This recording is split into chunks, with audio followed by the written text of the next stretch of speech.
how do you experience whole consciousness? Well, the Bhagavad Gita is probably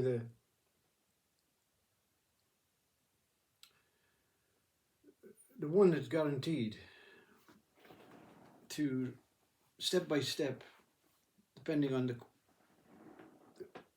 not the quality of your mind, but the capacity of your mind. The more capacity you have, the longer it'll take. You have to go through the mind, meaning you have to dispose of the mind, because the Bhagavad Gita, on a true,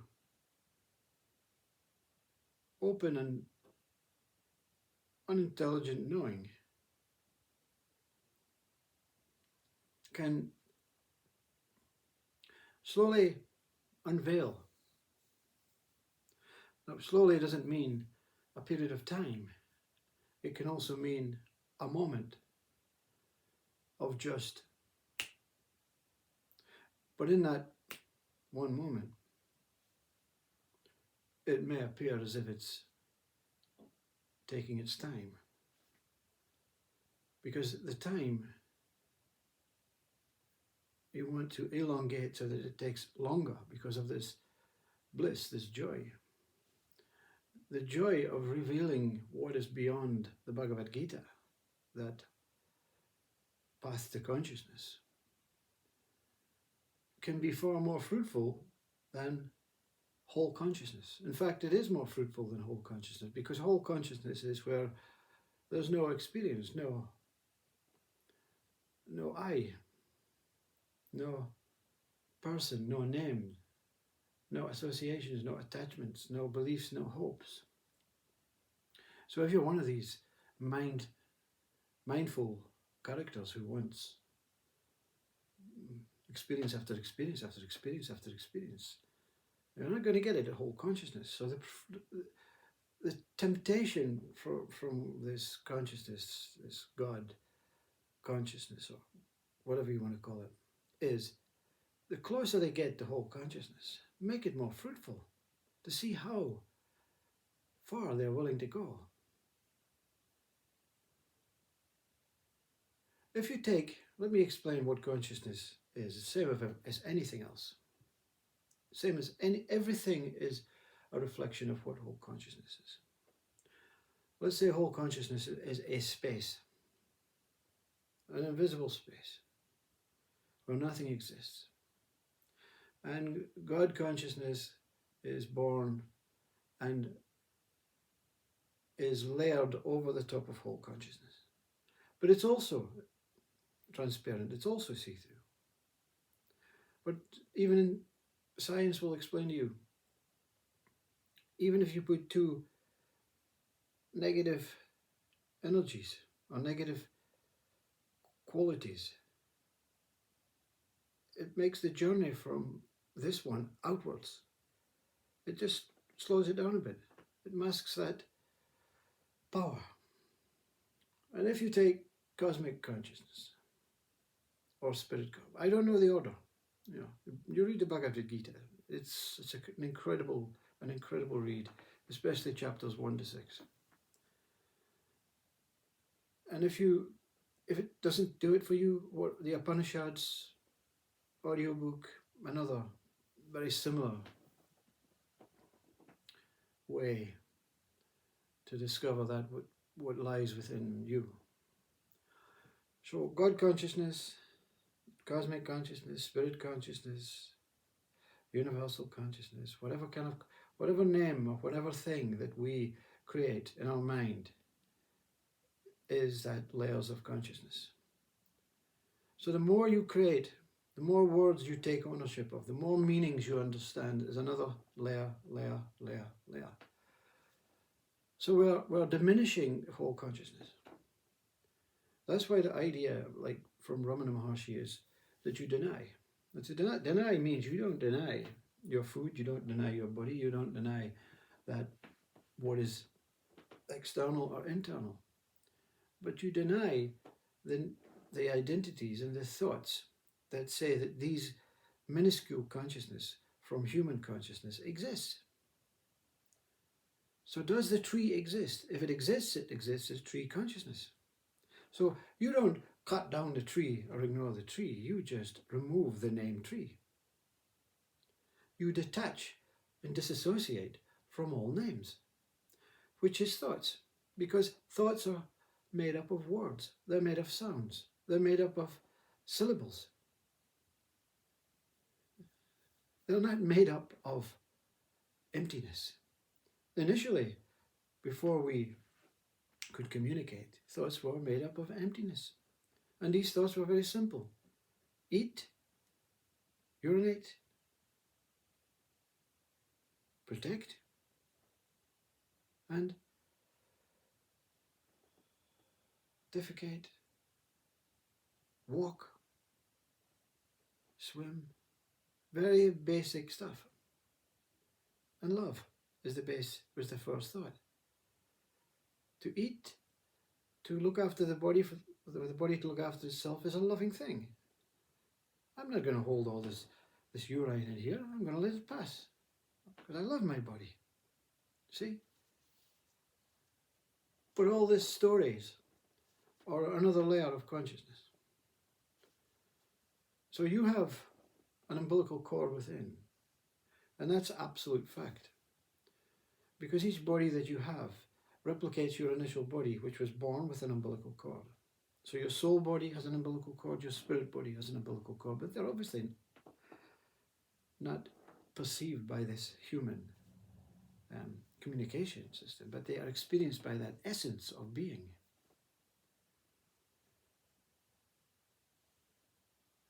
In this invisible umbilical cord, all these layers of consciousness arise within you.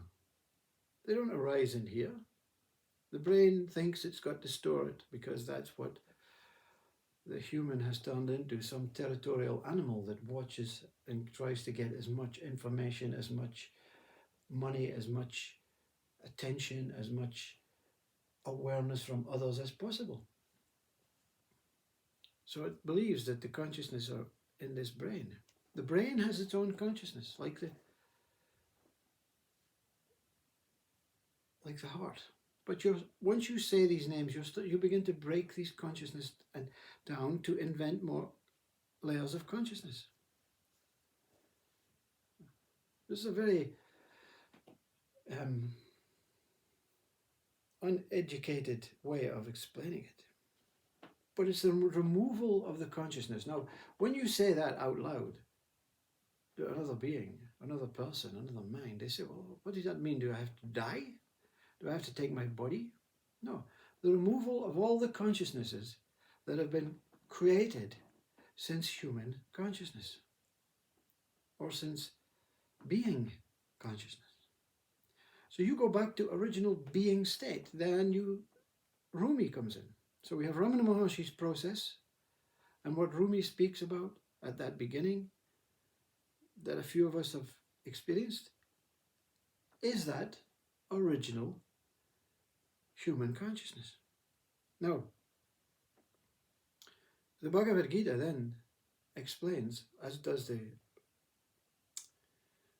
Upanishad, how do we move from human consciousness into removing another layer of consciousness without harming this body, without changing your life, without you, the person, now have to be removed. The person that removed all these associated, attached shapes, names and identities, you have to be removed. And again, there's nothing physical. You simply remove I, me and I. Now this is where Christ comes in.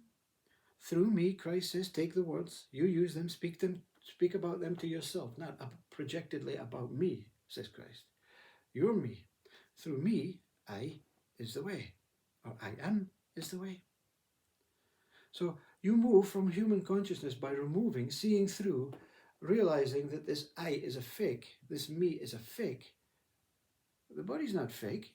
The body's still existing. It's operating. It's not doing anything. It's maybe in meditation. Because when the I goes, the identity of you goes. Not your body, not anything to do with you. Your person state goes.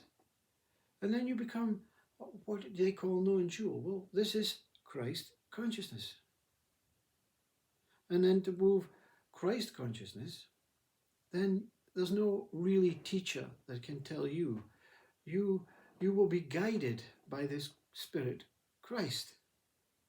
You don't have to rely on anything outside, meaning Ramana, Upanishads, Bhagavad Gita, Christ, Rumi.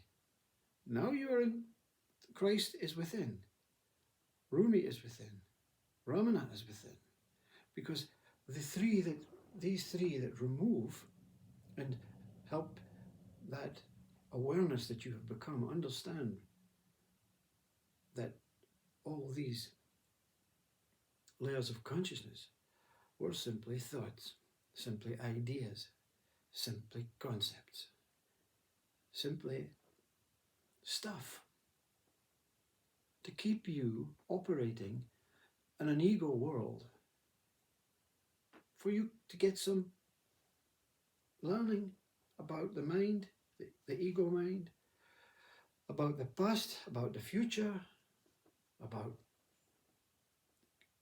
earning money and all that stuff. Now, if all that stuff is really important to you, you need to stop now. Because in even Christ consciousness, they don't associate with that stuff anymore, that past and future. You have a memory system that recollects specific little traumas in your life, good traumas, bad traumas. But they're just passed over because you become presence. When you reach, if they're not you, because you of non-dual start disintegrating, start disappearing, start going into soul or empty consciousness or cosmic consciousness, that emptiness gets bigger and bigger. And that emptiness getting bigger and bigger is the veils being removed. It's like you're in an elevator right now, and you're only looking outwards to the world before you've started this inquiry. So you only see the external world. And when you turn your eyes within, you can't see anything. There's nothing to see because there's so many veils in front. So it's just a kind of illusion. You start fantasizing and dreaming. But you fantasize and dream using identities that you've learned from the outside world. So, oh yeah, I see that, that's an angel. Well, angel is a word that was invented with pictures and wings and all that stuff, right? No, that's not to say there's an angelic consciousness. But that lazy way is to just say, well, okay, I see the angel, that's fine. No, go through it. No, I'm not accepting that. Not this, not this. No one, no speaker, no teacher, no guru, not even Buddha can tell you how to go, how far to go within you. But the point of the whole thing is it's all mind stuff. Because even Christ consciousness, soul consciousness, cosmic consciousness, transcendental consciousness are thoughts also. All that's taking place right now is whole consciousness with a mind that creates little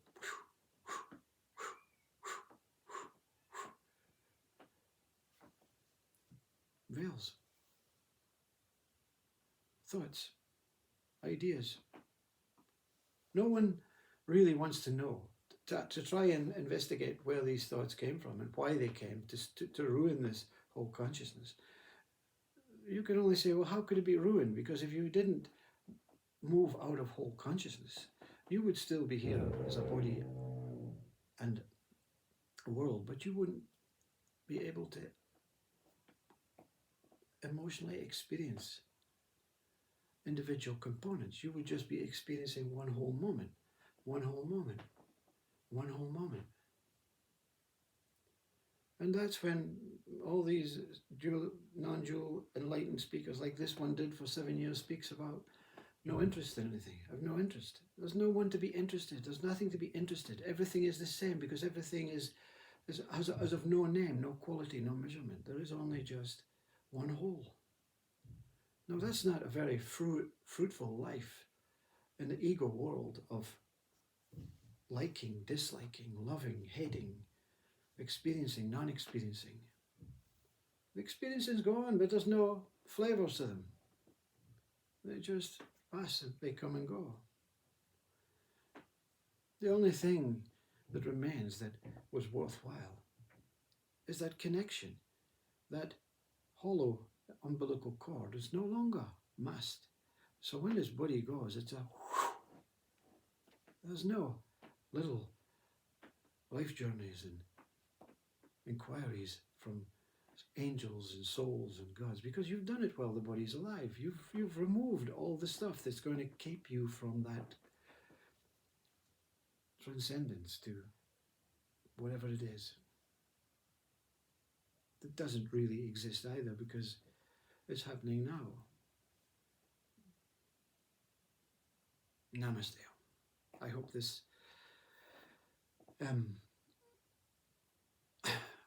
neither puts you off nor does not put you off, because you are in charge of the whole inquiry. The teachers like Ramana and Rumi and Papaji and Muji and all these speakers are just opening the trap doors for the greyhounds to get out. They're giving you the tools, the ways. And then you have to be on your own, like most have experienced. You have to go into the world on your own. That world at the same time as this world. And you have to see no differences between either. And then you remove. You go. And when you go, don't you worry, because something there will guide you the rest of the way. When I goes, Christ then shows you the way.